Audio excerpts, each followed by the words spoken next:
सरंगापटम की गलियों में एक छोटा सा बच्चा अपने हम उम्र बच्चों के साथ खेल रहा था। इसी असना में एक दरवेश का वहाँ से गुजर हुआ। दरवेश उस बच्चे के पास आकर रुका और उससे कहा, तेरी खुश नसीबी तुझे एक दिन इस मुल्क का बादशाह बनाएगी, और जब वो वक्त आए तो इस जगह एक ऐसी मस्जिद तमीर करवाना जो जमाने में तेरी यादगार रहे। इस नन्हे और ज़हीन बच्चे ने मुस्कुराते हुए जवाब दिया, जब मैं बादशाह बनूंगा तो जरूर ऐसा करूंगा। अस्सलामु अलैकुम, मैं हूँ जिल हसनैन और आप देख रहे हैं ऑलराउंडोपीडिया। आपसे गुजारिश है कि हमारे चैनल को सब्सक्राइब करें और हमारी इस वीडियो को लाइक और शेयर करें ताकि आपको हर वीडियो बर वक्त मिले।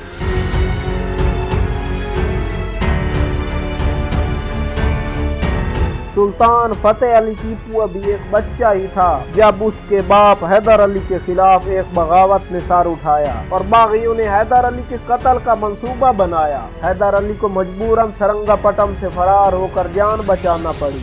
हैदर अली 10 साल के टीपू और 5 साल के करीम को अपने साथ फरार न करवा सका और ये दोनों बच्चे अब बागियों के रहम करम पर थे। बागियों ने उन दोनों बच्चों को गिरफ्तार करके एक ऊंचे मीनार में कैद कर दिया। बागी खुश थे कि उनके हाथ में हैदर अली की कमजोरी यानी उसके बच्चे थे, लेकिन 10 साला टीपू ने हौसला ना हारा। उसने एक रोशनदान के जरिए किसी तरह पैगाम भेजने का बंदोबस्त किया और एक रस्सा और एक रेती हासिल करने में कामयाब हो गया। कुदरत ने यूं साथ दिया कि उस रात मानसून की बारिश हो रही थी और रेती से सलाखों को काटने की आवाज बारिश के शोर में दब गई। टीपू ने अपने 5 साला भाई को अपनी पुश्त पर डाला और रस्सी की मदद से मीनार से नीचे उतर आया और अंधेरे से फायदा उठाते हुए शहर से बाहर निकल आया और एक कस्बे में छुप गया। यहाँ एक नौउम्र लड़की ने उनकी इस कस्बे में मौजूदगी का पता लगा लिया और घर से खाना चोरी करके इन्हें खिलाया और फिर ऐन उस पेशगोई के मुताबिक बगावत के चंद माह बाद ही हैदर अली इस बगावत को कुचलते हुए डंडीगल के गवर्नर से ताजदार मैसूर बन चुका था और टीपू एक नवाबजादा से शहजादा और हैदर अली का जानशीन बन चुका था। और हुस्न इत्तफाक देखिए कि वो इंतहाई ख्याल रखने वाली लड़की जिसका नाम रुकैया था बाद में टीपू की 2 बीवियों में से एक बीवी बनी। टीपू ने भी अपने वादे के मुताबिक अपने दौर में उसी जगह एक आलीशान मस्जिद तामीर करवाई जहाँ दरवेश ने पेशगोई की थी और ये मस्जिद सरंगापटम में आज भी मौजूद है और इस मस्जिद का नाम मस्जिद आला है।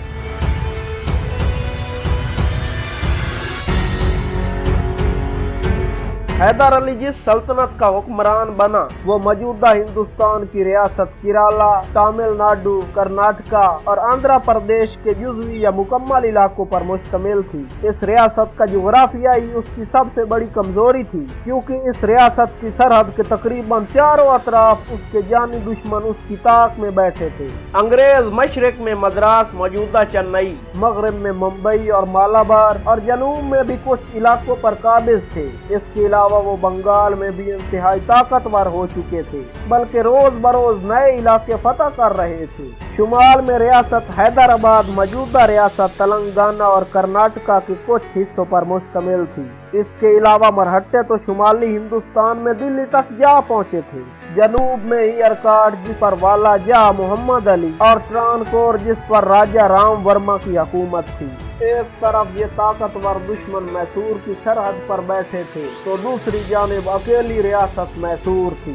अगर उसे कुछ जुगराफियाई फायदा हासिल था तो वो था मशरक और मगरब में साहिल के मुतवाज़ी 2 पहाड़ी सिलसिले जो मशरकी और मगरबी घाटियां कहलाती थी। ये मैसूर और दुश्मनों खास तौर पर अंग्रेजों के दरमियान कुदरती रुकावट थी। मगरबी साहिल का इलाका मौजूदा रियासत केरला का इलाका मालाबार कहलाता था और मशरकी साहिल कर्नाटक का साहिल कहलाता था। अरकाट की रियासत जो मौजूदा तमिलनाडु के इलाकों पर मुश्तमिल थी निजाम हैदराबाद के मतहत थी। लेकिन अंग्रेज जो कि हिंदुस्तान पर हुक्मरानी का ख्वाब देखे हुए थे इन आज़ाद सल्तनत के खिलाफ साजिशें करके इन्हें कमजोर करने पर लगे रहते थे। ये अलग बात है कि बाद में इन सब को एहसास हुआ कि इन सब का सबसे बड़ा मुश्तरका दुश्मन रियासत मैसूर यानी हैदर अली है।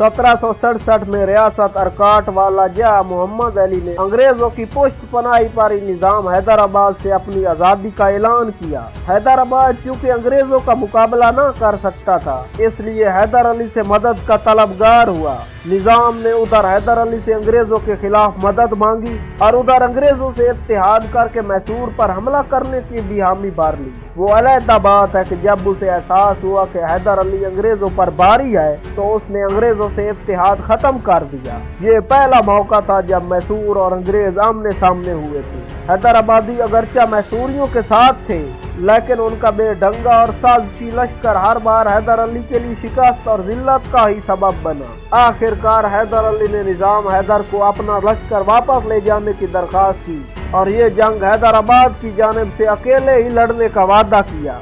अंग्रेजों और मैसूर के दरमियान पहली टक्कर के दौरान हैदर अली कर्नाटक के साहिल पर दुश्मन से बरसरे पैकार था कि उसे खबर मिली कि अंग्रेज बंगलोर की जानिब से आगे बढ़ रहे हैं। हैदर अली ने टीपू सुल्तान, जो कि उस वक्त नौजवान शहजादा था, बंगलोर की तरफ अंग्रेजों का रास्ता रोकने के लिए भेजा। टीपू एक मुख्तसर सा लश्कर लेकर बंगलोर के सामने पहुंचा तो पता चला कि अंग्रेजों का लश्कर इंतहाई बड़ा है और बंगलोर से लेकर मालाबार यानी केरला के साहिल तक फैला हुआ है। टीपू ने यहाँ एक चाल चली। उसने दुश्मन के लश्कर में ये अफवाह फैला दी कि हैदर अली एक बहुत बड़ा लश्कर लेकर टीपू की मदद को पहुँच रहा है और ये कि दुश्मन को तहस नहस कर दिया जाएगा।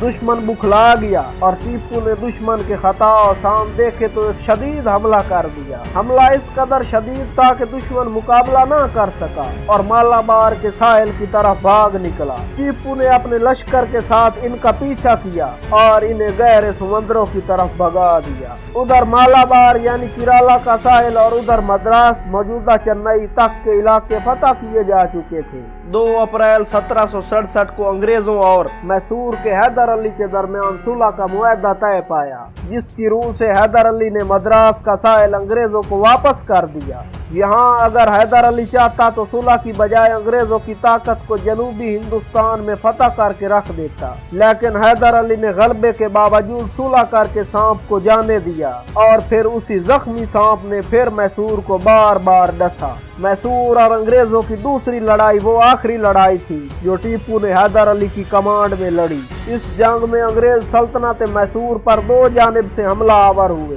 एक लश्कर शुमाल की जानिब से जनरल मनरो की क़यादत में आ रहा था, लेकिन दूसरा जनूब की जानिब से जनरल बैली की क़यादत में आगे बढ़ रहा था, लेकिन हैदर अली ने इन दोनों लश्करों को आपस में मिलने न दिया। 9 सितंबर 1780 की सुबह हैदर अली ने अचानक बैली के लश्कर पर हमला कर दिया। इस रात हैदर अली और टीपू और फ्रांसीसी इत्तेहादी लाली ने बैली के लश्कर को 3 अतराफ से घेर लिया। हमले के पहले मरहले के तौर पर अंग्रेजों के असले और बारूद के जखीरे पर हमला करके उसे उड़ा दिया गया। अंग्रेज फौज की सफ़ें टूट गईं और उनके फौजी मैदान जंग से भाग निकले। 86 अंग्रेज अफसरान में से 36 मारे गए और 34 को जख्मी हालत में गिरफ्तार कर लिया गया। इन गिरफ्तार शुद्दगान में जनरल बैली खुद भी शामिल था। हैदर अली के पास एक और मौका था कि भागती फौज का पीछा करके अंग्रेजों को बिल्कुल ही खत्म कर देता, लेकिन वो ऐसा करने से बाज रहा।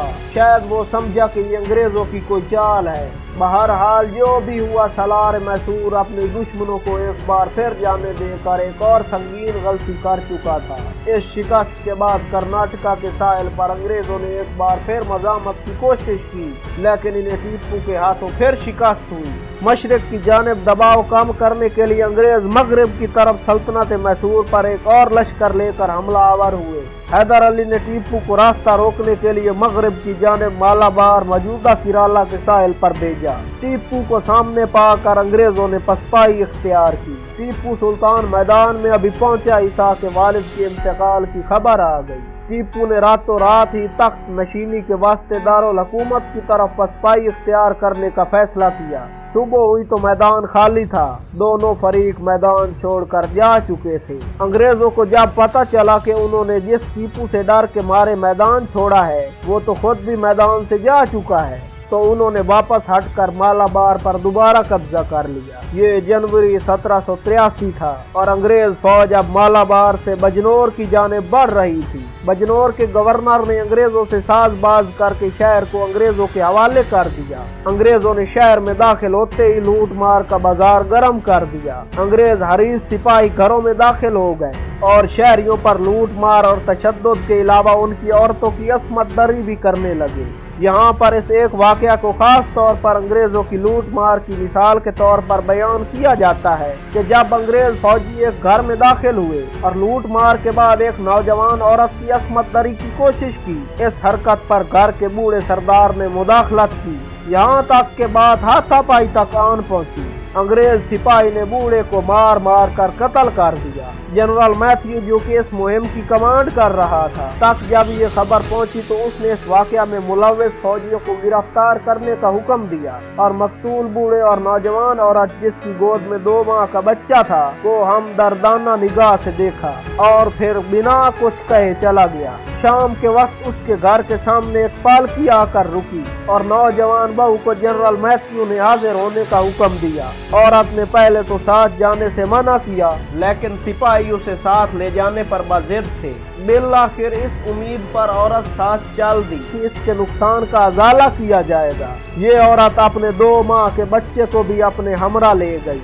हेडक्वार्टर पहुंचने पर औरत को ड्राइंग रूम जाने को कहा गया, जिससे औरत को यकीन हो गया कि उसकी दाद रस्सी की जाएगी और नुकसान का अजाला किया जाएगा। मैथ्यू अपने बेडरूम से बाहर आया तो उसने सिर्फ एक पजामा पहन रखा था। उसने औरत को बेडरूम में आने को कहा, लेकिन जब औरत ने इनकार किया तो मैथ्यू ने जबरदस्ती उसे अपनी आगोश में ले लिया और उसका बोसा लेने की कोशिश की। खातून ने मजामत की और कोई भारी चीज उठाकर उसके सर पर दे मारी। जनरल के सर से खून बहने लगा और उसका चेहरा गुस्से से लाल हो गया। खातून ने बच्चे को उठाया और दरवाजे की तरफ भागी, लेकिन दरवाजे को ताला लगा हुआ था। जनरल ने खातून को दोबारा जकड़ लिया और साथ ही बच्चे को टांग से पकड़कर खिड़की से बाहर उछाल दिया। बच्चे की मां अपने बच्चे की ये हालत देखकर नीम बेहोश हो गई। जनरल ने औरत के कपड़े फाड़ दिए और उस बेहोश औरत की आबरू रेजी कर दी और फिर नंगी औरत को अपने मुआवजों के हवाले करके कहा,